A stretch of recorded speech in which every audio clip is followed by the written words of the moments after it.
Bonsoir à tous, vous êtes sur les entretiens d'Omerta. Aujourd'hui, j'ai l'immense privilège, le grand privilège d'avoir l'acteur, le comédien, l'humoriste le plus brillant de sa génération, Thomas Séraphin. Il est avec nous. Voilà, bah oui, je parle de toi. T'as pas écrit ça quand même, c'est pas en intro que t'as pu écrire ça, là, t'improvises, total. Hein? T'improvises Pourquoi total. T'es pas le meilleur, la plus... Non mais ça ne se sait pas, personne ne le sait, et puis il faut pas le dire, faut pas le dire trop. Arrêtez vous les artistes de la jouer modeste. Hein. Bon, avant ça, n'oubliez pas, voilà, le France contre Macron, il est dans tous les kiosques, le magazine trimestriel d'Omerta, La France contre Macron, Gilets jaunes. Bah tiens, justement, toi, qu'est-ce que t'en penses, toi, d'Omerta? Écoute, avant de venir ici, je ne connaissais pas. Enfin, j'ai vu les trucs passer, donc bravo. On m'a donné 1 heure un rendez-vous. Je suis tu viens comme ça, je suis venu, donc toi, tu viens comme ça. Je ne connais même pas la ligne éditoriale, donc je ne sais même pas ce que j'ai le droit de dire ou pas de dire. Tu peux tout dire, tu peux tout dire. Allez, je tiens. Alors, donc, toi, la caméra. Attends, je vais faire un avertissement. Vas-y.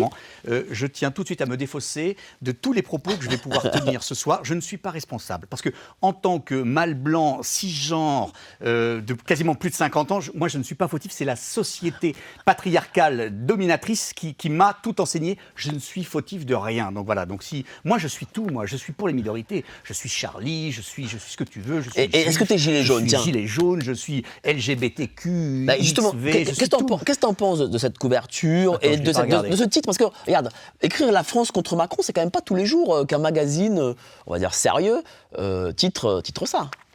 C'est pas l'Express ou Le Point, quoi, on va dire. Ouais, mais attends, tu m'aurais dit l'inverse. La France pour Macron, là, certains le titrent. Ah bon? Bah oui. Écoute, c'est comme Boileau. J'appelle un chat et Macron un fripon. Mais non, mais la France contre Macron, évidemment, c'est quoi sa légitimité à ce mec-là? Enfin, en vrai. Bon, ok, je respecte les institutions on te dira et la qu'il a été fonction élu. présidentielle, mais bon, il a été élu, faut voir à quoi. Il a été élu grâce à un deuxième tour, tu vois. Bon, on va pas revenir dessus, mais son premier tour, il est lamentable. Enfin, le nombre de voix directes qui sont de façon positive qui ont été faites pour Macron, elles sont nulles, quoi. Il représente quoi, 18% des Français. Mais qu'est-ce que t'en as pensé dès son élection en 2017? T'en as pensé quoi exactement? Tout de suite, tu t'es dit c'est une banane. Je sais pas pourquoi, mais moi j'ai pas cru du tout. Le mec sorti du chapeau comme ça, si tu veux. Et puis non, moi c'est les ecclésiastes qui disent ça. Ô pays, pleure pays qui a pour roi un enfant, et qui a été repris ensuite par Machiavel. Tu vois, méfie-toi du prince qui est un enfant. Mais moi, un mec qui sort d'un cabinet à la con ou d'un cabinet d'avocat ou qui a fait qui a aucune légitimité à part un an, à moitié 1 an et demi, tu vois, à Bercy. Enfin, ce mec sort de nulle part. Je n'y ai pas cru une seconde.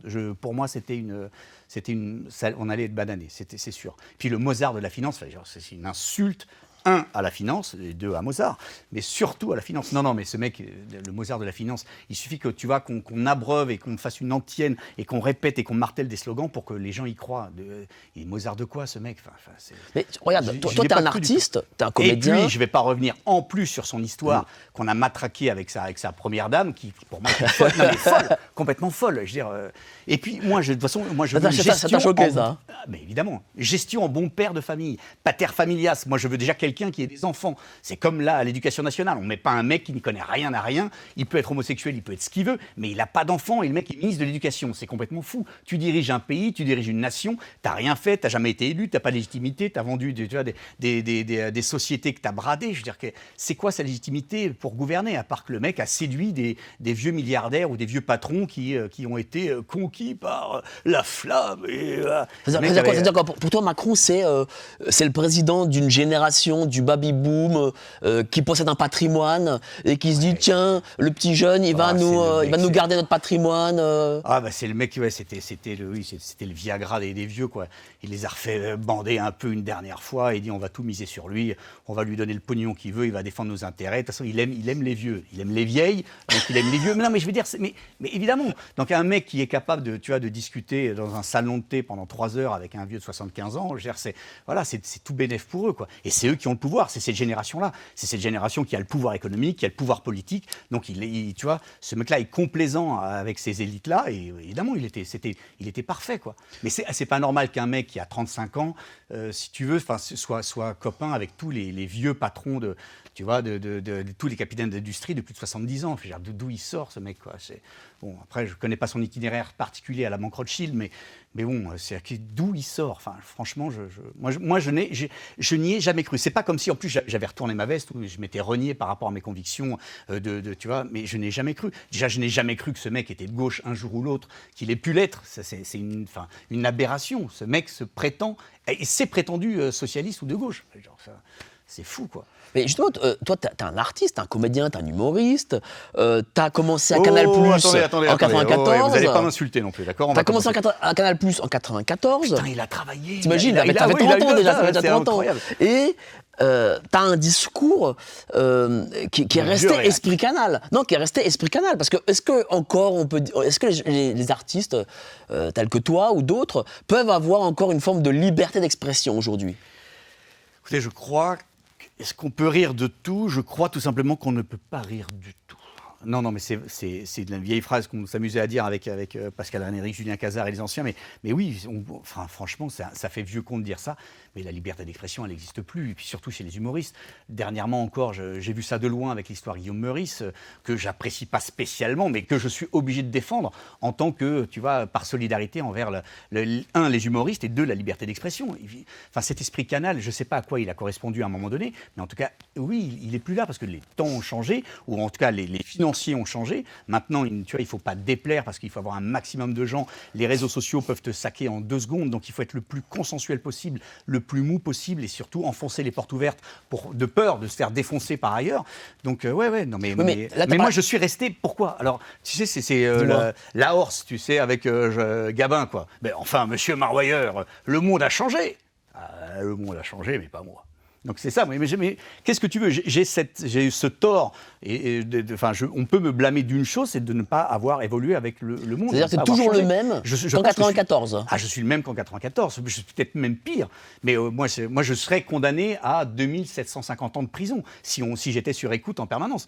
L'humour n'est pas pour juste offenser, l'humour c'est quelque chose, c'est Pagnol qui disait que l'humour nous avait été donné pour nous consoler d'être intelligents. Tu vois, c'est Dieu qui nous a peut-être donné ça parce que justement, c'est des soupapes de sécurité. Si ces soupapes n'existent plus dans la société, tu vois, c'est malheureux. Donc on en arrive à ce qu'il y a 300 ans s'appelait la tartufferie avec la religion. C'est pareil. Donc on fait tous semblant d'être bien éduqués, d'être bien pensants, de parler, il faut offenser personne. Ah mais lui, attention, il est un peu en surpoids, lui, voilà, il est pas... Donc, et il y a une norme qui n'existe pas, mais donc tout le monde doit paraître, tu vois, bien lisse de peur de choquer personne. Mais choquez-moi. Enfin, tu vois, justement, la liberté d'expression, elle est là pour ça. Mais c'est intéressant ce que tu viens de dire. Il n'y a pas de haine. Le propos, il permet de... on peut tout dire tout le temps, au contraire. Et c'est quand tu commences à mettre la censure est un aveu, tu vois, c'est ça. La censure est un aveu, c'est Gris-Paris qui disait ça. Dès qu'on bâillonne quelqu'un, c'est qu'on veut lui empêcher de dire la vérité. Et quand bien même c'est pas la vérité, c'est perçu par ceux qu'on bâillonne comme, tu vois, étant de la vérité. Donc évidemment que la censure, c'est dangereux. Hyper dangereux. Mais c'est intéressant ce que tu dis parce que tu as parlé... Je ne sais pas si c'est intéressant, mais en tout cas, je le dis. C'est intéressant. Ouais. Justement, comment c'était en 94 quand tu as commencé à Canal+ et que tu as connu la génération Gildas, De Greff, Lescure, tous ces monuments de la télé J'étais petit, j'entre avec Martine Moléon, tu vois, donc en 94, la grande famille, c'est la dernière année de... qui c'est qui présentait à ce moment-là? C'était Delarue, dernière année de Delarue, je fais des micro-chroniques, tu vois, à ce moment-là, mais c'est surtout que moi je vois les gens dans les bureaux, les gens sont dingos, quoi. Le mec, j'entre dans des bureaux, il y avait des gars qui, tu vois, ça se dit pas à la télé parce que c'est quand même, c'est too much, quoi. Enfin, télé ou les écrans, tout ça, mais des gens, ils étaient d'une liberté, alors peut-être trop, hein, si tu veux, mais ouais, on pouvait tout dire, tout faire. Les mecs regardaient des films de cul en plein jour, de sadomaso, des trucs, enfin, tu vois, il y avait une vraie liberté, et la liberté consiste pas à accepter la même chose que ce que je pense. C'est ça la liberté. La liberté, c'est celle pense différemment que moi, et justement, c'est cette disputatio là, voilà, on va se friter, mais on va se friter, tu vois, gaiement, et on va, tu vois, c'est droit de réponse, quoi. Enfin, tu vois, c'est vas-y, tu m'insultes, je t'insulte, on revient, enfin, sans, je me perds, je raconte des conneries, mais je pense que c'était, on avait le droit de tout dire parce qu'on était vraiment, parce qu'on était tolérant. La tolérance, ce n'est pas accepter que tu vois, un discours qui est le mien. La tolérance, c'est j'accepte que tu sois différent de moi. Et c'est ça la vraie tolérance. Parce que sinon, on dit non, mais en fait, la tolérance, c'est que tu dois penser. Mais non, tu ne dois pas penser comme tous les autres. La tolérance, c'est ce que tu penses me fait chier, mais j'accepte que tu le penses et j'accepte que tu puisses le dire. C'est ça la vraie tolérance. Enfin, tu vois, c'est je tolère que tu dises ce que tu veux. Bah voilà, c'est ça. Et à l'époque Canal, alors évidemment, il y avait cet esprit Canal, ce fameux esprit Canal. Parce que c'était dans la continuité de la libéralisation des mœurs post-68, 70, et donc on arrive au début des années 80 quand il lance ce truc-là, il y a un vrai besoin. Donc il y a un besoin, et je veux dire commercial aussi. Les chaînes sont, tu vois, on sort de chaînes étatiques, il n'y a pas beaucoup de chaînes, on est encore dans un truc, tu vois, très centralisé. Alors qu'est-ce qu'on dirait aujourd'hui? Mais bon, bref. Mais donc il y avait ce besoin-là. Il y avait ce besoin-là sur une chaîne, sur une grande chaîne, de pouvoir, tu vois, d'avoir une certaine floraison d'esprit, de liberté. Je pense que ça existait. Mais c'était dans la continuité. Continuité post-68, post-Vietnam, tu vois, Flower Power. On arrive dans les fins des 70, 80. Giscard, et aussi, tu vois, Giscard amène un petit renouveau. Et tu as les charlots, les trucs comme ça qui commencent déjà. Franchement, les charlots, à fin des années 60, 70, amènent un vent comme ça qui est repris après par le petit rapporteur, par ce truc-là. Donc, en fait, ils sont dans une lignée. Ils ne sont pas disruptifs, Canal. En fait, ils sont dans une continuation d'un certain humour et d'un certain esprit français gaulois qui libéralise la société qui en avait besoin à ce moment-là. Donc voilà, il y a eu, et donc c'est la continuité d'un mouvement. Donc voilà, et le mouvement, il s'est avéré que commercialement, ça marchait. Oui, il y avait le journal du Hard, le film X du premier samedi du mois. Je n'ai jamais regardé. Il y avait le foot, il y avait tout ça, quoi. Mais c'était nouveau pour le coup. Attends, oui, non, bien ton sûr. Il y a ton collègue qui présentait de la liberté d'expression. Mais quelle hypocrisie. Non, il y avait aussi, évidemment, il y avait le sport, et tout n'était pas que sur, tu vois, la part de nulle part ailleurs. Mais il y avait déjà ça. Tu vois, il y avait déjà ça. Sûr. Et puis il y avait ton collègue, il y avait ton collègue qui présentait le journal du Hard. Alors, donc ça, c'était bien plus tard. Oui, c'était plus tard, mais il l'a quand même fait. Non, on t'a proposé ça, le journal du Hard, tiens. Oui. T'as refusé. Non, je ne sais pas pourquoi, mais non, on me l'a proposé, mais j'étais à ce moment-là le midi. Non, vrai, j'étais le midi avec Ali Badou et je pense qu'ils se sont dit peut-être que d'être le côté midi avec, tu vois, voilà. Ça va trop loin. Ouais, ça, c'est le midi, bien, tout bien propre, tout ça. Et puis le samedi, après, avec les hardeuses, peut-être que ça l'a pas fait. Mais effectivement, on me l'avait à un moment donné proposé. T'aurais bien aimé, je suis sûr. C'était Kappa qui produisait ça. T'aurais bien aimé, là, t'as accepté, oui, tu signais le contrat, là. Bizarrement, c'est pas, tu vois, ce n'est pas mon grand fantasme, si tu veux. Tu vois, les pornos, enfin, je trouve vraiment pas très très chic du tout. Je suis pas un grand fan, quoi. Alors il y a peut-être, tu as peut-être un besoin physiologique, si tu veux, mais au-delà de ça, j'ai pas beaucoup d'appétence sur le porno, sur la prostitution, que je rapproche ça quand même d'une forme de prostitution. Tu vois, donc moi je suis pas un grand fan. Je suis très très réac dans ma façon de penser. Ouais, ça se voit. Moi, la libéralisation de la femme qui consiste à pouvoir se faire artiste et réac. Comment on peut être artiste et réac? En fait, t'es le dernier Michel Sardou, c'est ça, en fait. En pire. C'est pire que Michel Sardou. Michel Sardou. Bien sûr. Non, mais attends, on touche pas à Michel. Tous les grands hommes s'appellent Michel. Dédicace, tu vois. Bah tiens, justement, une chanteuse connue, dont je me rappelle plus de son prénom, évidemment. C'est sacrément connu, quoi. Voilà. Bravo, merci de la culture. Ah, quand même insulté Michel Sardou en disant que sa chanson Le Connemara, c'était réac, c'était de droite. Ça, justement, des choses comme ça n'existait pas à l'époque. Non, mais où est l'anathème, où sont les invectives là-dedans? Il est réac, il est de droite. Voilà. Ah oui, c'est ça les insultes. Pour elle, c'est Pardon, excusez-moi, c'est ça, quoi. Je pensais qu'elle à le l'époque, défendait. les artistes s'insultaient pas comme ça. Enfin, je sais pas, non? Si, peut-être, ça, j'ai pas assez de... Non, mais c'est surtout que... Enfin, il a le droit de chanter ce qu'il veut, encore une fois, quoi, tu vois, et tu n'as le droit de ne pas acheter ou de ne pas écouter ses disques, mais de là à vouloir faire la police, encore une fois, des mœurs, voilà, tu vois, cette censure morale, cette chape morale qui pèse, c'est infernal, quoi. Enfin, soyez qui vous voulez. Et c'était le slogan, putain, on nous fait croire, venez comme vous êtes, mais venez comme vous êtes, sauf si vous pensez comme ça, si vous êtes comme ça, sauf si vous affichez. Mais non, mais si tu viens comme tu es, pense que tu es, c'est une des plus grandes peurs aujourd'hui, ce qui caractérise notre génération-là, c'est que les gens n'osent plus penser ce qu'ils pensent. Ils sont, tu vois, ils ont peur d'être, tu vois, qu'on leur tape sur les doigts, ou d'être cancel, ou tu mets le mot que tu veux, d'être, tu vois, fiché, d'avoir le cri sur le dos. Toi, t'as pas peur du coup? Et non, mais c'est même pas que j'ai pas peur, c'est que j'ai dit je suis pour rien. Enfin, tu vois, si. Et je vais pas faire semblant, je sais pas, ou alors j'ai passé l'âge de faire semblant, ou alors c'est que j'ai pas suffisamment de contrats et j'ai pas peur de les perdre. J'ai pas des marques derrière moi, Mars, Fanta et tu vois, et Coca qui vont dire ah excusez-moi là vous avez été antisémite, j'ai fait quoi? Tu fais quand même des publicités. T'as fait des publicités. J'en ai fait, mais j'en fais pas suffisamment d'ailleurs. Tu vois, pour que ça nuise à mon image, ou alors j'en fais plus. Donc de toute façon le problème se pose pas. Peut-être qu'il faut justement. Faut faire de la pub. Mais ouais, peut-être. Non. Mais alors, du coup. Mais les marques, tu as vu, les marques sur ce phénomène cancel, via la woke, tu vois, le wokisme, sont en train de faire un petit peu marche arrière. Ou alors, j'ai envie d'y croire, que tu vois, toute cette mode voilà, de moraline qu'on a trouvée chez les marchands de bière, chez Disney, chez tous les trucs comme ça, qui disent voilà, on va essayer de plaire au plus grand nombre. À un moment donné, plaire au plus grand nombre, tu ne veux rien dire, tu n'affirmes rien, tu ne poses rien, parce que tu peux toujours offenser quelqu'un. Donc, à un moment donné, bah oui, il faut y aller, quoi. Et là, d'essayer d'être tellement lisse au point de n'offenser personne, surtout si tu fais un truc avec un peu d'humour, c'est-à-dire que, quoi. Donc, t'imagines, tu peux pas te moquer de quoi que ce soit, d'un accent, d'un truc, d'un mec des lunettes. Là, tu commences à dégolf, t'es chauve. Il y a tous les chauves qui vont se mettre dessus. Ah, t'as un nom un peu bizarre. Toi, je suis pas chauve, hein. Tu vois, non, je suis demi-chauve. T'es demi-chauve, mais tu fais semblant. Ça se voit bien que tu maquilles ton truc. Mais, tu vois, non, mais Borowski, ah ouais, mais si tu fais un truc à consonance, ça va être bizarre. Enfin, tu vois, il y a toujours quelqu'un que tu peux, la plus petite des plus petites minorités, qui peut se sentir concerné par quelque chose. Tu vois, les mecs, tu dis, après, on dit, bah, on va se moquer. Bah, de quoi on peut se moquer? Bah, putain, de la couleur du tapis, parce que c'est vrai qu'elle est un peu moche. Et là, non, il y a les fabricants de tapis qui disent, mais attendez, vous rigolez ou quoi? Pour nous, c'est hyper important. Là, vous êtes en train de toucher à quelque chose. C'est fait avec, tu vois, cœur dans les montagnes de l'Atlas, ce tapis-là, là, vous êtes en train de faire. Non, mais donc, à un moment donné, ça ne s'arrête jamais. Mais à quel moment tu as vu justement ce basculement vers la société nouvelle que l'on connaît? Le 13 septembre 1982.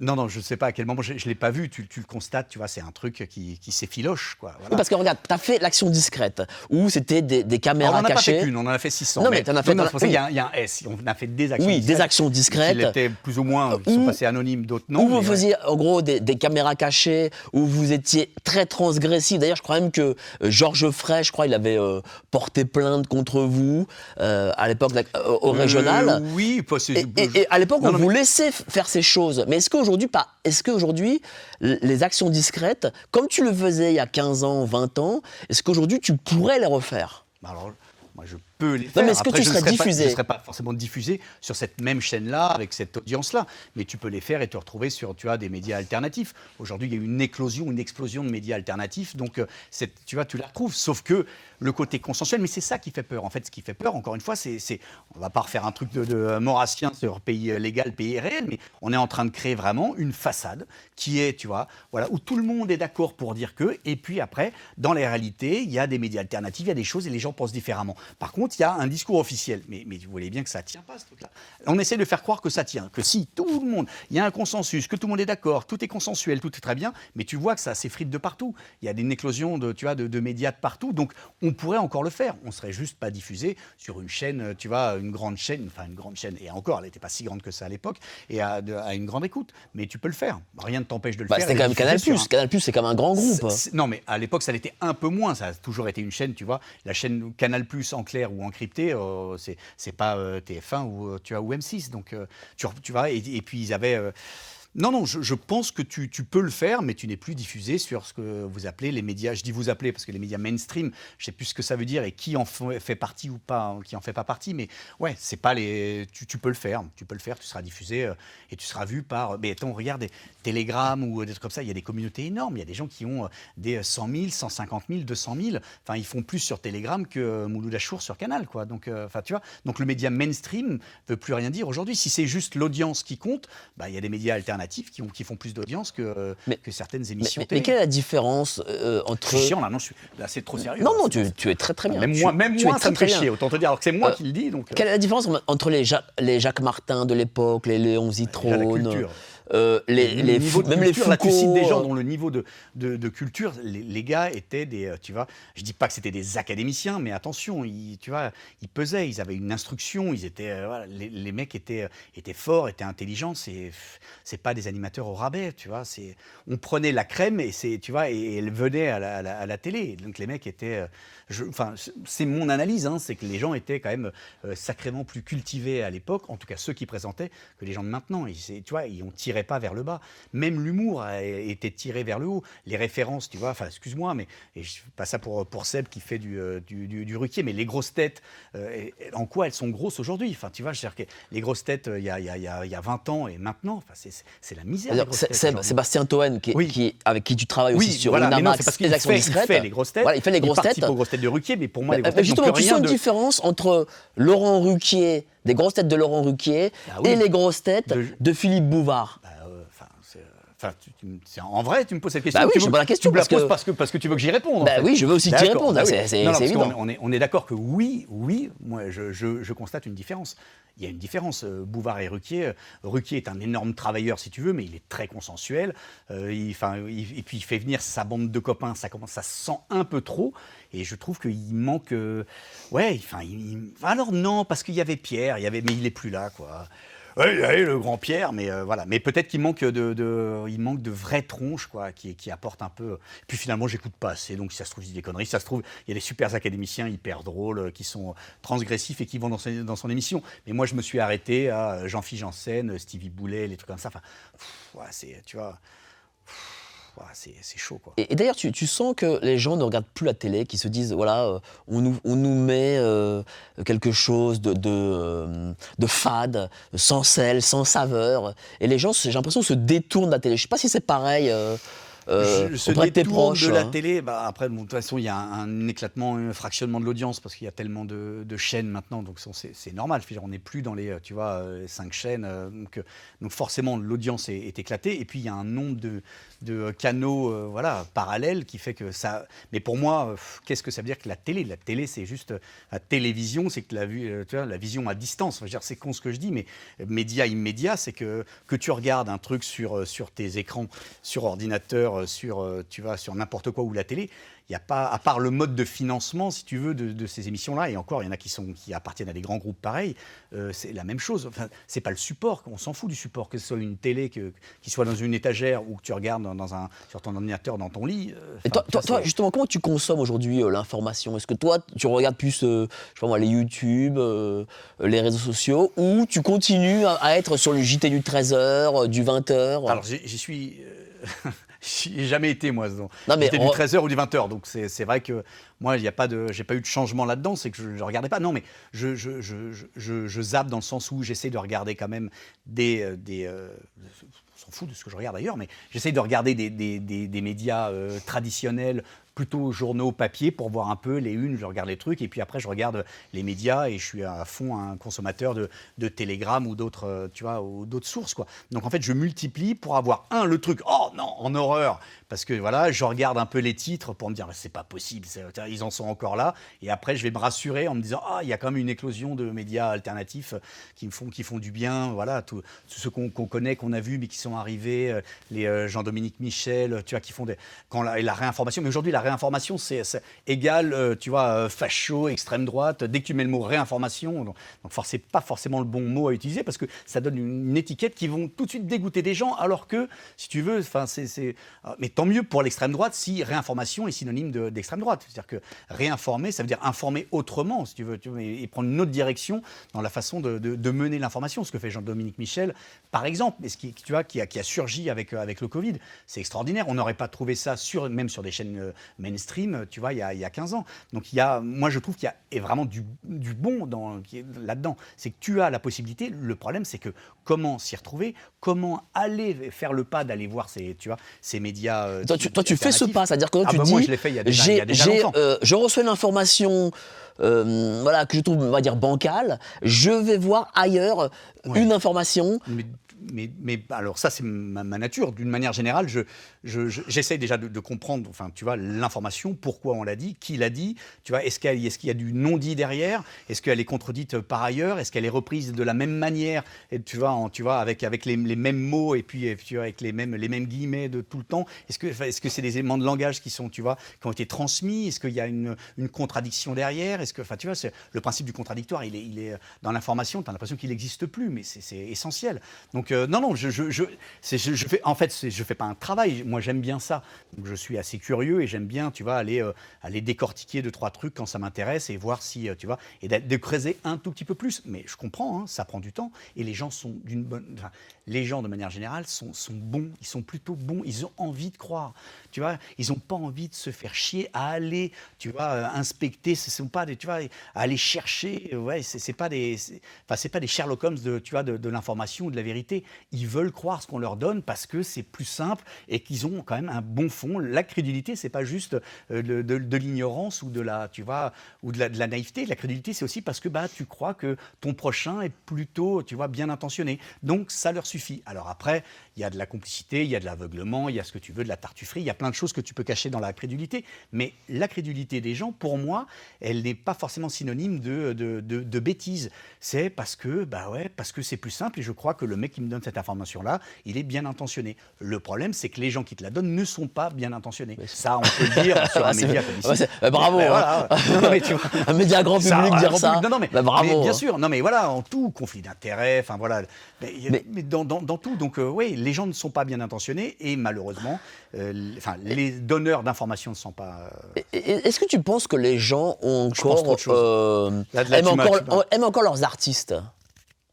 Est-ce qu'il y a un attrait du grand public pour ces artistes? Il vient de me donner Est-ce que les gens aiment encore leurs artistes? Tu parles de... Oh là là, Parce qu'on voit que les artistes, sur des questions de société, se taisent, se cachent. Il y a eu la crise sanitaire, ils ne disent rien. Ils disent tous la même chose, tu vois. Si, ils se taisent. Ils disent tous ce qu'on veut qu'ils disent, ce qu'on veut qu'ils disent. Donc, ils sont pour les plus courageux, parce que beaucoup se taisent. Ah mais, je ne sais pas ce qu'ils pensent dans le fond.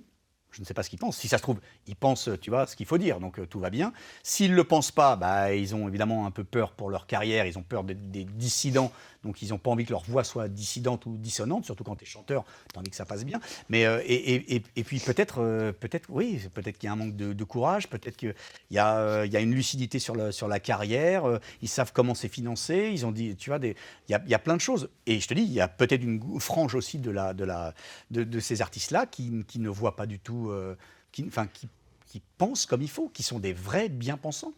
Tu vois, en pensant le bien. Enfin, pensez bien, bien sûr. Hein, bien sûr. Mais regarde, tu as eu Arthur ou Philippe Lelouch qui critiquaient la profession en disant « Oui, mais j'entends pas les artistes parler du conflit israélo-palestinien, pourquoi ils s'insurgent pas, etc. » Mais là, déjà, il y a un biais, il y a un biais émotionnel, culturel, tu vois, d'éducation de la part d'Arthur de Lelouch. Ça les concerne directement eux. Donc ils ont envie que tout le monde prenne, si tu veux, un avis pour aller les supporter dans leur croyance au fond de leur. Enfin, tu vois, moi je peux pas en vouloir à Arthur ou tu as cité qui derrière, à Lelouch, oui. de penser ça. Ils sont, tu vois, corps.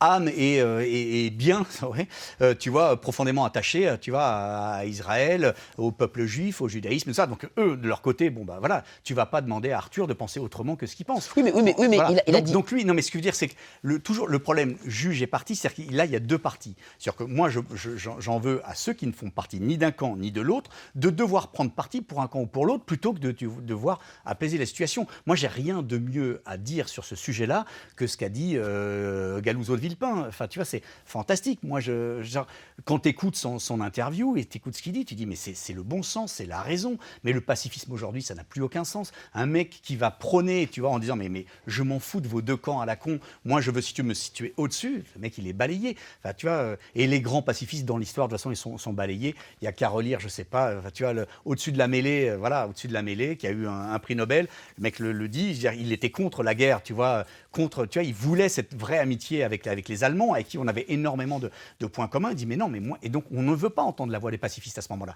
parce qu'on veut que tu choisisses ton camp, et donc on est en train on est en train d'acerber, si tu veux, le truc et d'exciter le feu les braises. Donc il faut prendre un camp. Les mecs qui ne sont pas audibles, les gens qui sont les vrais pacifistes, qui ne veulent pas, c'est-à-dire que le pacifiste, ça veut dire quelque chose, quoi. Enfin, tu vois, tu ne tueras point, tu ne tueras point, point. Tu ne tueras point, point. Tu vois, Gazaoui, tu vois, israélien, ce que tu veux, tu ne tueras point. Donc, point.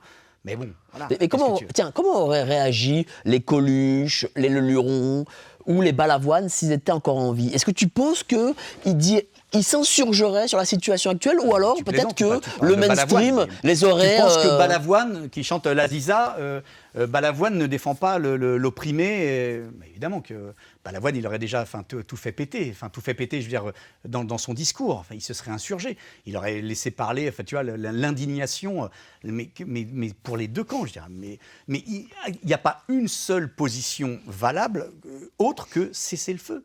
Il n'y a pas, on n'est pas dans, tu vois, voilà, une réponse, une autre réponse, tu vois, un autre truc, il n'y en a pas d'autre. Donc les seules voix, et ces mecs-là, étaient des pacifistes. Tu crois que Coluche aurait appelé à la guerre ou à aller dans un camp plutôt qu'un autre? Enfin, je ne sais pas, on peut demander à son fils, il est mieux placé pour en parler, mais je pense qu'un mec comme Coluche n'aurait jamais excité, si tu veux, tu vois, la guerre, la haine, tout ça toujours pareil pour les marchands d'armes, parce que je dis des banalités, mais tu vois, la guerre profite toujours aux mêmes. Genre, on vend des armes, tu vois, et après les gens se foutent sur la gueule. Pourquoi ces trois-là n'ont pas été remplacés? Je veux dire, on n'en a plus les trois cités, on n'en a plus des comme ça. Tu le comprends, ça, aujourd'hui? Il y a qui Ouais, il y a peut-être Bruno Gassio aussi, tiens, un peu.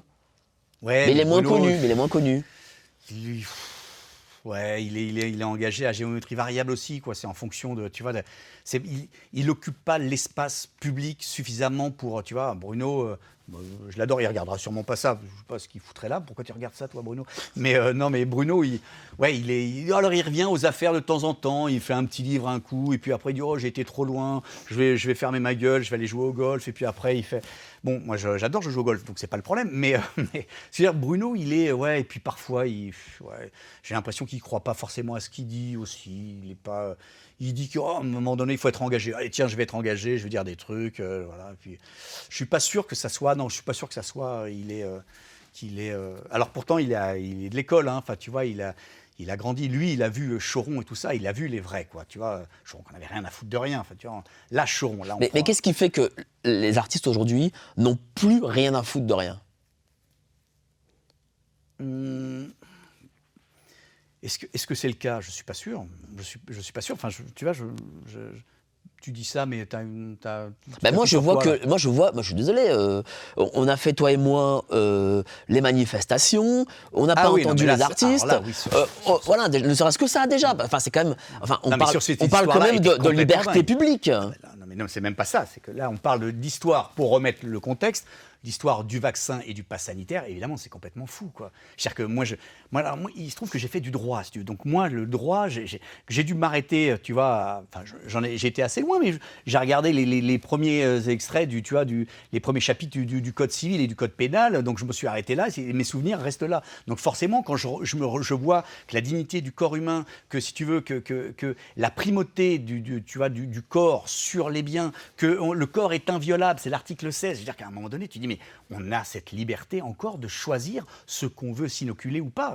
Et là, donc c'est pour ça que ce tour de passe-passe était fou, en disant on ne vous impose rien. Mais si vous imposez, on vous contraint tellement que c'est de l'imposition, c'est forcé. Mais donc c'est fou. Moi, si tu veux, effectivement, je pleurais à cette période-là. Je pleurais en permanence parce que je pleurais parce que je trouvais que le monde devenait fou. Le monde devenait fou de ne pas soutenir. Sauve la liberté sauve le reste. Hugo, mais c'est la définition même de la liberté. Enfin, et là, il fallait qu'on devienne gardien, tu vois, de ce que faisait notre voisin. On a transformé les restaurateurs, tu vois, en cerbères.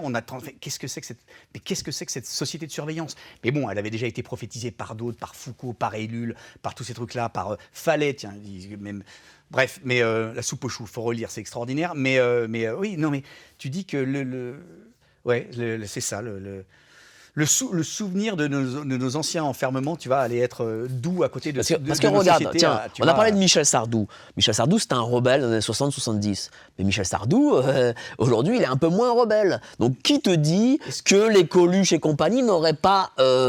parce que l'argent, parce que le mainstream, parce que la changement de société n'aurait pas aussi, ne se serait pas tu, tiens. Non mais attention, tu peux aussi être rebelle à une période de ta vie, et puis tu vois, la vie est longue, surtout pour ces artistes-là. Elle est longue, tu changes, ta physiologie change, donc peut-être ta mentalité change avec. Tu vois, ta rébellion de tes 25-30 ans, enfin tu vois, elle change aussi. On les a vus, hein, les révolutionnaires, le fameux Hockenheim hein, de Colmao, tu vois, au Rotary Club. Voilà, non mais donc oui, tu changes aussi, tu t'embourgeoises, tu prends des kilos, tu vois, t'as envie d'aller dormir à 21h30, tu vois, bon voilà, une bonne paella, et puis c'est terminé. Non mais évidemment que les gens changent, donc je ne peux pas dire ce qu'aurait été Coluche ou le Luron aujourd'hui, tu vois, à 70 piges ou 75 piges. Tu les vois, regarde, soi-disant, un mec comme Lescure, pour le prendre, regarde son itinéraire, d'où il vient. Alors, est-ce qu'il a été un jour un rebelle? Je ne suis même pas sûr, mais bon, le mec a quand même été pro, tu vois, dans la liberté. Il a laissé faire énormément de choses. Il a été PDG de Canal+. Il a été PDG, il a laissé faire énormément de choses. Aujourd'hui, il en est là. Alors évidemment, la vieillesse, c'est un naufrage, il sucre un peu les fraises, mais j'aime beaucoup, j'aime beaucoup plus aujourd'hui. Je trouve qu'il ne sert pas à grand-chose, mais donc tu vois, donc tu changes aussi avec le temps, avec l'âge, avec les Par exemple, sociétés. un De Chavannes. Tiens, De Chavannes, c'était une sorte de trublion à l'époque. Donc, À l'époque de C'est le Montmardi, de Coucou c'est nous. De Chavannes n'a jamais été engagé sur quoi que ce soit. De Chavannes, c'est un clown, c'est un bouffon.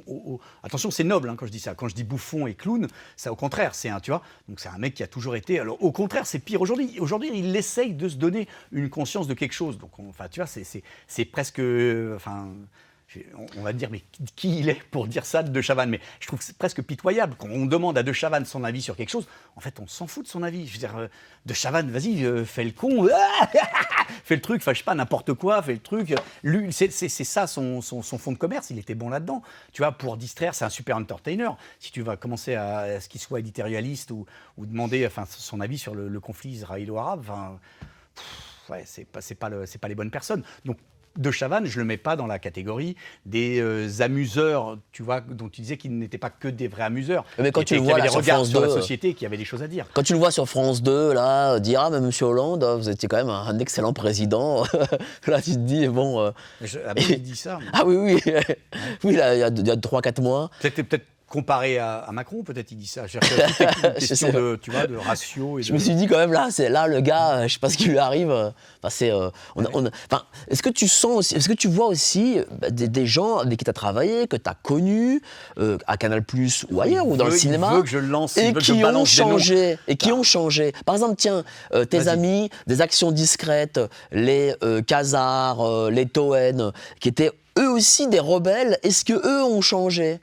Alors, déjà, c'est toi qui dis qu'ils étaient des rebelles, peut-être qu'ils ne l'étaient pas. Enfin, tu vois, encore une fois, on ne sait pas. En tout cas, c'est ce qu'on voyait de l'extérieur. Voilà. Donc peut-être, tu vois, et peut-être qu'il y a une différence aussi entre les deux, qu'ils n'ont pas le même positionnement, mais voilà. Donc quand tu as un groupe, comme on était constitué. Je suis là pour foutre le bordel entre nous. Hein. Comme on était constitué un groupe, c'est difficile de donner au groupe, enfin à chaque membre du groupe, l'image du groupe lui-même. Tu comprends ce que je dis.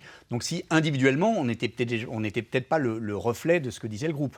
Donc c'est pour ça que quand les itinéraires après deviennent individuels, on ne peut pas dire qu'ils ont changé parce que le groupe avait une identité collective et après tu as ton indépendance, tout ça. Donc je sais pas, le groupe n'aurait pas existé, je ne suis pas sûr que les uns ou les autres auraient pris des chemins individuels qui les aient amenés à devenir des défenseurs de la liberté d'expression. Il y en a pour qui la liberté d'expression, ça s'arrête à faire un jeu de mots, l'autre ça peut-être un peu plus loin, un autre oui ça a poussé parce que derrière, enfin tu vois, donc il y a des degrés entre les gens du groupe qui n'existent plus, mais il y avait déjà des degrés et des variations.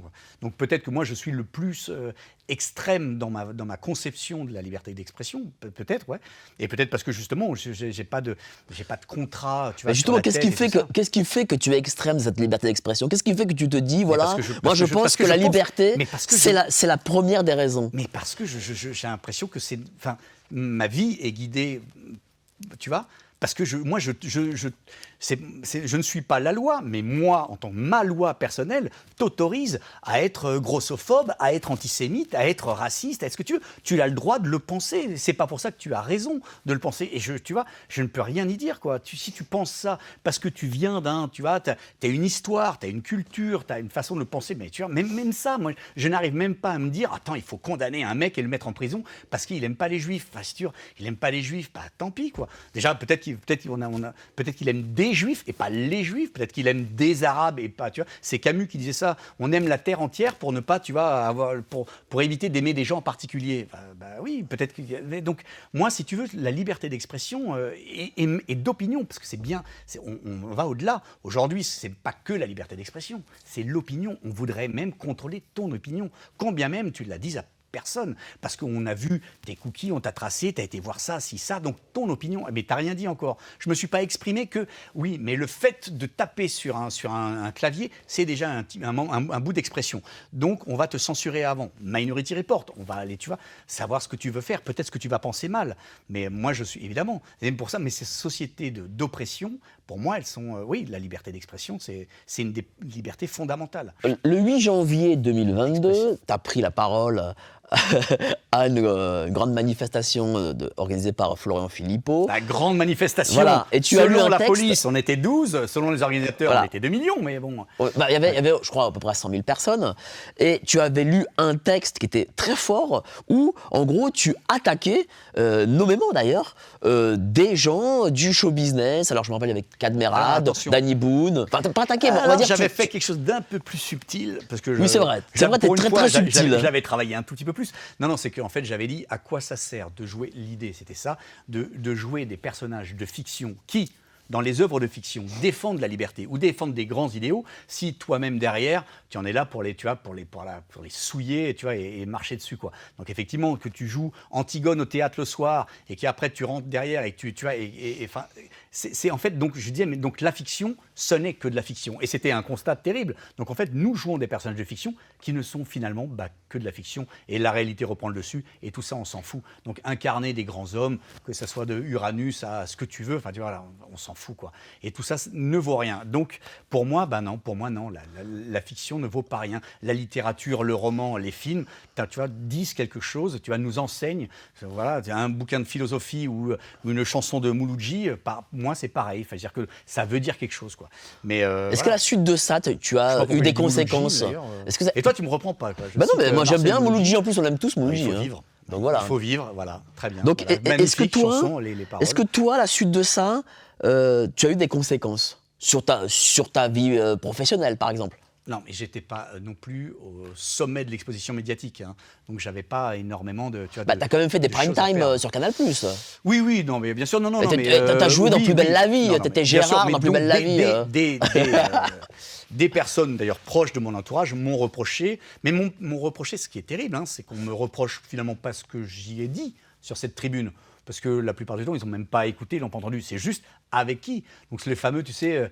on ne peut pas rigoler avec tout le monde. Enfin, on peut pas être avec tout le monde, quoi. Voilà, c'est ça. C'est que peu importe ce que tu dises, c'est l'endroit et avec qui. Donc quoi? Et donc c'est quoi? Donc en fait, il ne faut pas s'afficher avec Florian Philippot. Qu'est-ce qu'il a fait? À ma connaissance, le mec est pas, ou alors il a des choses cachées incroyables derrière lui. Mais à ma connaissance, le mec, tu vois, existe dans le débat démocratique. Il a sa voix, il a des électeurs, il a un parti. Et donc, mais là, je me suis affiché avec lui. Donc quoi? Donc je cautionne tout ce qu'il dit. D'ailleurs, je cautionne tout ce qu'il dit. Je sais pas.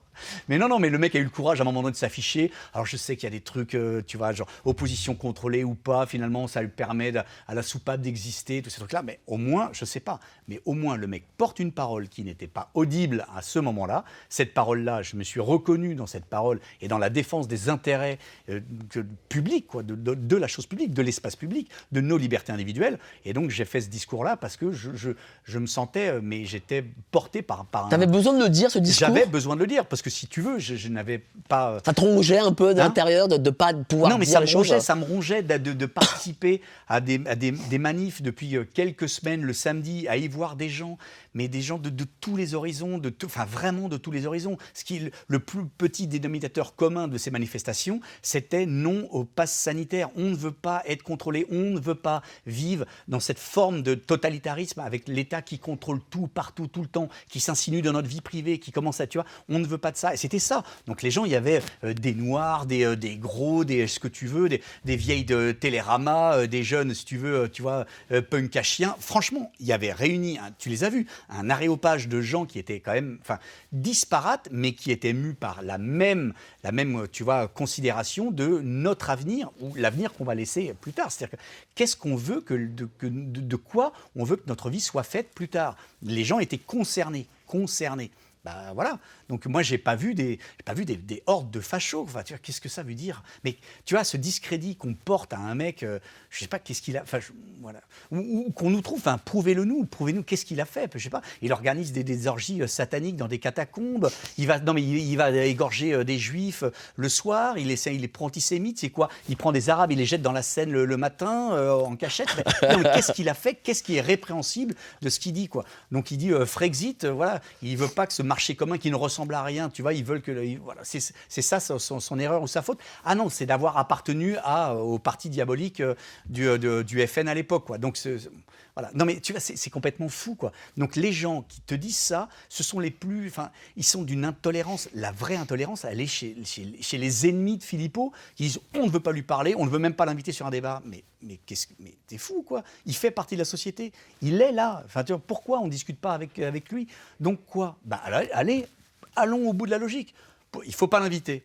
Alors, est-ce qu'il faut le laisser dehors? Mais alors, est-ce qu'il ne faut pas le mettre un peu plus loin? Est-ce qu'il ne faut pas quand même le pousser? Est-ce qu'il ne faut pas, tous ces gens-là, c'est quelques petits pourcentages, quasiment les rayer de la carte de France? Ou alors, on va les parquer dans un endroit, mais allons au bout de cette logique-là. Tu vois, la logique, c'est quoi? La logique, c'est de la non-coexistence avec ces gens-là. Donc, si on ne coexiste pas avec ces gens-là, on en fait quoi? Donc, ils n'ont pas le droit ni à la parole, ni à la visibilité, enfin, c'est complètement fou. Donc, tu sens qu'il y a une forme de bourgeoisie, du parti de la bourgeoisie, on va dire, qui ne veut pas que le bas peuple, le petit peuple... Je ne sais même pas s'il fait partie du bas ou du petit, du moyen. Non, je suis pas sûr qu'il y ait des classes sociales...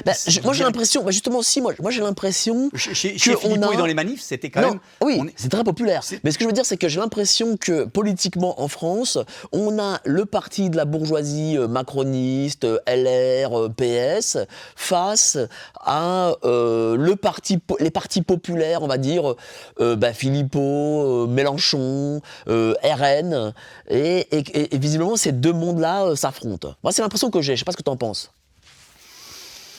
Je suis d'accord avec toi pour faire court. Ouais. Non, c'est vrai, oui, je suis d'accord.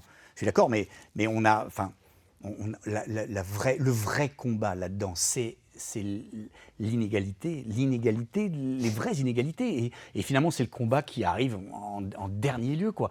Les mecs, enfin, on parle encore de dignité, de vie humaine, tu vois. J'ai l'impression que c'est le dernier souci de nos hommes politiques. Sauf justement ces gens-là qui incarnent encore un petit peu. Mais est-ce qu'ils les représentent bien? C'est même pas sûr. Mais tu dis donc en fait les exploités, les miséreux, les fameux les sans grade, les métallos pour reprendre le truc. En fait, ils sont représentés par qui? Ceux qui les représentent sont diabolisés aux yeux de la bourgeoisie. Mais attendez, donc on n'a plus le droit. C'est fini. Donc encore une fois, les germinales, les trucs, on n'a plus le droit. L'histoire du syndicalisme, on n'a plus le droit de représenter les gens si on n'est pas un tout petit peu bobo, si on n'est pas... Putain, mais c'est les gens de la terre, les agriculteurs, les paysans, tous les gens... Qui les représentent? Ils sont où? On les invisibilise. Comment on dit? Invisibilise. Répète 2 fois. Invisibilise. Très bien. T'as vu parce que je suis acteur aussi. Ouais, je suis un peu acteur. Mais ça paraît fou, quoi. Moi, je pense que ce combat-là, effectivement, est le combat. Tu sais, il y avait une expression, je ne sais plus qui avait sorti ça. Ah non, c'était un archevêque brésilien qui disait que quand je défends les pauvres, on m'applaudit, et quand je demande pourquoi ils sont pauvres, on me traite de communiste. Tu vois, c'est tout à fait ça. On peut, tu vois, voilà, les soutenir, faire un peu de charité, donner de l'eau, mais parce qu'on veut s'attaquer aux vrais problèmes vraiment fondamentaux des inégalités. C'est pas que des inégalités, c'est le fait de sortir de la misère, ou tu vois, de les élever, de leur donner vraiment la possibilité. Je parle des classes populaires qui sont dans la merde. Et ben, enfin, tu vois, moi, en fait, ça, ce combat-là, il passe après le reste. C'est le dernier des combats. Ma dernière question, cher Thomas, est-ce que malgré tout, tu as confiance dans l'avenir de la France? Dans la justice de mon pays. Dans l'avenir J'ai de la confiance France. dans la justice de mon pays. Non, dans Quand tu l'avenir dis ça, de c'est la que tu France. fais un clin d'œil à tes potes juges francs-mac en disant vous allez me sortir de là. Non, mais en principe, ouais. C'est la phrase typique, tu vois. C'est quand tu la fais passer à la télé et que tu croises tes doigts et tu les mets comme ça. J'ai confiance. C'est que je suis franc-mac. J'ai confiance dans la justice de mon pays. Les gars, vous n'allez pas me laisser dans la merde, hein, d'accord. Et en général, ça marche. Hein. Donc tous les copains juges. Oui, parce qu'on a un ministre là en ce moment qui est au tribunal. Et il se trouve que comme je suis pas franc-mac, je peux librement en parler. Mais il se trouve que je suis pas non plus gay, je suis pas pédophile, je suis pas. Non, mais tu vois, donc j'appartiens à aucune minorité. Que des inconvénients en fait. Hein. J'ai que des inconvénients. Tu vois, j'ai rien. Je n'ai rien pour moi. Donc, est-ce que tu crois vraiment dans la France, l'avenir de la France? Ça, tu y crois encore? Tu sens que le pays va revenir, va remonter? Moi, je suis pessimiste. D'où mon côté agréable. Tu vois, c'est vrai, il faut. Non, mais non, j'y crois pas là tout de suite comme ça. Non, il y a forcément des raisons d'espérer. Moi, je suis évidemment, quand je vois des discours comme Jean-Dominique Michel, Fouché, tout ça, Fabien Moine et tout. Enfin, les mecs ils sont toujours pleins d'espoir. Moi, je dis waouh, super, ils sont forts quoi. Ils arrivent à tirer de ce champ de ruines, si tu veux, bah voilà, des fleurs incroyables et des diamants, tu vois, qui vont pousser, Moi, je le vois pas spécialement. Ça m'empêche pas au quotidien d'être optimiste dans ma vie à moi personnellement. Quand je me lève, j'ai envie d'être optimiste. Mais sur la société en ce moment, non, je le suis pas quoi. Je n'arrive pas à voir toutes ces milliards de lueurs d'espoir qui vont, tu vois, s'agréger entre elles. Et puis voilà, et tous ces rhizomes qui vont prendre avec société nouvelle. D'une manière générale, je suis pas l'histoire m'enseigne que tous les adorateurs de sociétés nouvelles se rejoignent à un moment donné dans un camp comme de l'autre, et on tire quand même vers, tu vois, des sortes de fascisme ou de totalitarisme. Le mec qui te parle de société nouvelle, c'est toujours un peu compliqué. Moi, je préfère la transformation lente, douce, et puis voilà, plutôt que tu vois, la révolution et la société nouvelle. Ton actualité, là, c'est... Alors là, direct, là, comme voilà. ça, paf, ouais, tout de suite, moi je suis comme ça. Il y a quelques secondes, on va quand même lui faire voilà, plaisir. Et là, je parle d'actualité. Vas-y, dis-moi. dis-moi, ton actualité. C'est Winamax, c'est quoi? C'est Golf Plus, c'est Le Monde d'après 3, c'est quoi encore? Écoute, alors le Monde d'après 3, non, je ne l'ai pas vu, je ne suis pas dedans. Moi, j'étais dans le 2. Ah, dans le 2, pardon. Ouh là là. J'étais dans le 2, mais c'est vrai que oui, c'est vrai. Le 2. Le 3 sort, et j'ai compte bien aller voir parce que Laurent Firode, c'est quand même un mec assez incroyable, toujours un petit peu comme ça. J'aime beaucoup Laurent Firode. Il a un peu son humour, toujours un peu. Je ne sais pas ce qu'il dit, mais donc je vais aller voir avec plaisir. J'espère que tout le monde va aller voir le Monde d'après. Et puis donc oui, ouais, moi j'écoute, je fais du golf. Et que j'essaye de présenter, ça va, alors. de mêler golf et puis ça te maintient en forme, le golf. Hein. Le golf, ça maintient en forme, pour le coup. Bien sûr. Voilà. Mais tu sais pourquoi? Non. Parce que je reprends ce triptyque de Dominique Vénère, qui est Vas-y. La nature comme socle, l'excellence comme but et la beauté comme horizon. Et ça, c'est le golf. C'est très beau. Ce sera le mot de la fin. Merci à toi, cher Thomas Séraphine. Voilà, n'oubliez pas la France contre Macron. Le magazine d'Omerta, il est dans tous les kiosques. Dans tous les kiosques? Dans tous les kiosques. Ah ouais, d'accord. T'as vu, hein? Donc si je te prends demain, je vais chercher un voilà, kiosque. Tu auras Omerta. Voilà, tu l'auras tout de suite. Voilà. Tu mets juste 14,90. Hein, ah oui, quand même. Ouais, mais en même temps, c'est du papier. c'est un beau papier. Il est beau. Je l'ai touché, je me dis putain, quand même. C'est papier classe. Là, il y a bien, sur le 14,90, il y a bien 8,65 de papier. Voilà, c'est ça. Il ne reste pas grand-chose de journaliste. Autant te dire que ça ne doit pas être du lourd. Mais bon. Allez. Donc voilà, achetez-le, n'hésitez pas. Merci à vous, merci à toi, cher de Wagner, Thomas. c'est les descendants de Wagner, de Richard Wagner. Non. Non, parce que tu sais, non, c'est pas ça. Assez intéressant l'histoire de Wagner. Elle est folle. Hein. Le mec qui est passé par tous les états. Ça, c'est les militaires de chez Wagner. Oui, relisez aussi les biographies de Wagner incroyable, qui est passé par les hauts et les bas, qui était, tu vois, couru dans les cours européennes et qui était dans la misère aussi, qui mangeait des glands dans la forêt de Meudon. Enfin bon, c'est une histoire incroyable. Wagner. Merci Phrase à toi. incroyable de Wagner, on terminera là-dessus. Vas-y, finis la Peu phrase. importe que l'homme descende du singe, Le plus important, c'est qu'il n'y remonte pas. Et ça, c'est Richard Wagner. Pas mal, pas mal. C'est peut-être là-dessus que... Merci à Histoire de vous. civilisation. Et à la prochaine émission. Allez, salut, ciao.